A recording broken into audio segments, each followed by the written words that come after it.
Hello, in this video I will show you what could be one of the causes if you have a problem with the transmission fluid cooler pump on your Mercedes E-Class W212. One of the causes could be a blown fuse or a relay, so here in the video we show you the location of the fuses and relays for the transmission fluid cooler pump.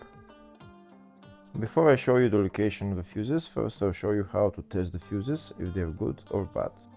I'll show you how to test the fuses using a multimeter and a test light. First, I'll show you how to test the fuses with the test light. For this purpose, we need to turn the ignition on. This is the test light that I'm using. We need to attach the cable of the test light to battery negative or somewhere on chassis ground. Then we're going to start testing the fuses with the test light. On the fuses there is two pins, you can see them right there before the 30 and after the 30. There's two pins where we touch them with the test light, and if both pins light up, that means the fuse is good. If only one pin lights up, that means the fuse is bad.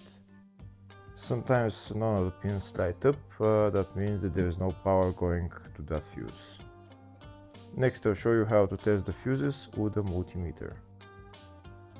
This is what the fuse looks like. You can see that contact in the middle that is connecting to the two pins.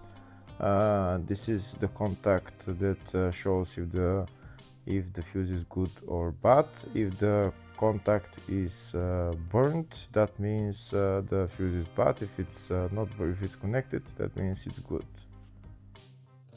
When we test the fuses, we should measure resistance with the multimeter. So when we turn the multimeter on, we should turn it to 20k ohms.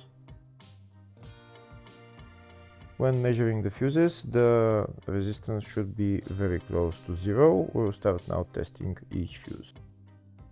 First, we'll touch both cables together of the multimeter just to see if it measures resistance. You can see there is no resistance in the cables, but it measures 0 ohms.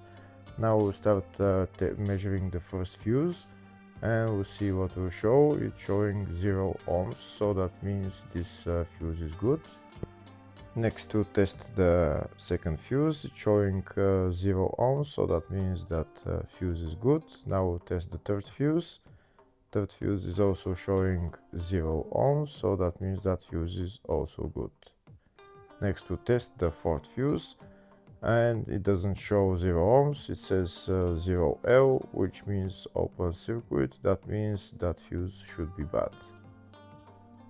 Now we'll see what the condition of the fuse is visually. We can see that contact in the middle that's connecting to the two pins is broken, so that's why it's showing open circuit. That means the fuse is bad, so it needs to be replaced.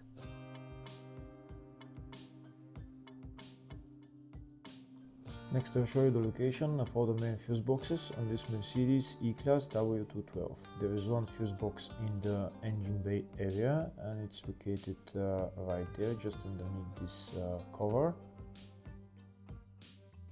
You need to lift this cover, and then you see the fuse box underneath, and that's the fuse box right there.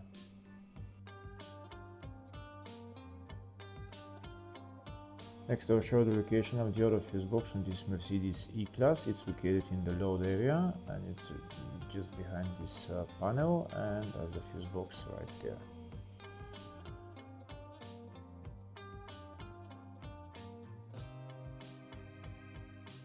Next, I'll show you a diagram of the two fuse boxes. One of the fuse boxes is in the engine bay area, and the other one is in the load area. Next, we'll show you the location of the relay for the transmission fluid cooler pump on this Mercedes E-Class W212. There is no fuses, only one relay, and the relay is located in the engine bay fuse box, and the relay is number 8 relay. Hopefully the video was helpful. Please like and comment on the video and subscribe to the channel. Thank you.